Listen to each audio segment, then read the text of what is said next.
نبی آخر الزماں کی حیات طیبہ۔ بسم اللہ الرحمن الرحیم۔ حضرات، آج ہم اس عظیم ہستی کی حیات مبارکہ پر بات کریں گے جو دنیا کے لیے رحمت بن کر آئی، جنہیں اللہ نے نبی آخر الزماں بنایا۔ آپ صلی اللہ علیہ وسلم کی زندگی انسانیت کے لیے مشعل راہ ہے۔ حضور صلی اللہ علیہ وسلم کی ولادت باسعادت 12 ربیع الاول کو مکہ مکرمہ میں ہوئی۔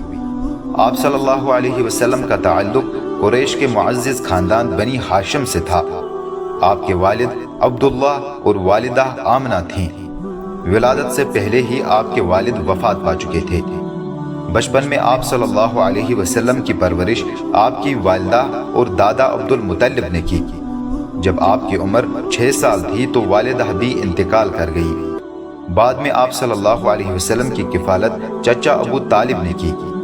آپ صلی اللہ علیہ وسلم کی صداقت اور امانت کو بچپن ہی سے سب نے تسلیم کیا۔ جوانی میں آپ صلی اللہ علیہ وسلم نے تجارت کی اور اپنی ایمانداری کی وجہ سے لوگوں میں صادق اور امین کے لقب سے مشہور ہوئے۔ 25 سال کی عمر میں حضرت خدیجہ رضی اللہ عنہا سے نکاح فرمایا۔ 40 سال کی عمر میں غار حرا میں اللہ تعالیٰ نے آپ صلی اللہ علیہ وسلم کو نبوت عطا فرمائی۔ آپ صلی اللہ علیہ وسلم پر پہلی وحی اقرأ بسم ربک الذی خلق نازل ہوئی۔ آپ صلی اللہ علیہ وسلم نے اللہ کی توحید کا پیغام دینا شروع کیا، لیکن مکہ کے لوگوں نے مخالفت کی۔ مکہ میں 13 سال تک دعوت دینے کے بعد آپ صلی اللہ علیہ وسلم مدینہ منورہ ہجرت کر گئے۔ مدینہ میں اسلامی ریاست کی بنیاد رکھی، بھائی چارے کا نظام قائم کیا اور سب کو عدل و انصاف کا پیغام دیا۔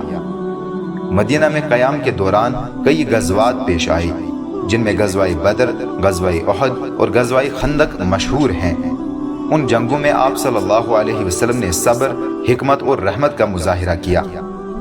8 ہجری میں مکہ فتح ہوا۔ آپ صلی اللہ علیہ وسلم نے مکے والوں کو عام معافی دے دی اور یہ تاریخی الفاظ فرمائے: آج تم پر کوئی گرفت نہیں، جاؤ تم سب آزاد ہو۔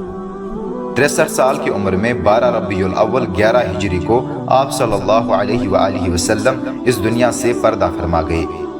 آپ صلی اللہ علیہ وآلہ وسلم کا وصال مدینہ منورہ میں ہوا اور وہیں دفن ہوئے۔ آپ صلی اللہ علیہ وسلم کی زندگی قرآن کا عملی نمونہ تھی۔ آپ صلی اللہ علیہ وسلم کی تعلیمات آج بھی ہمارے لیے مشعل راہ ہیں۔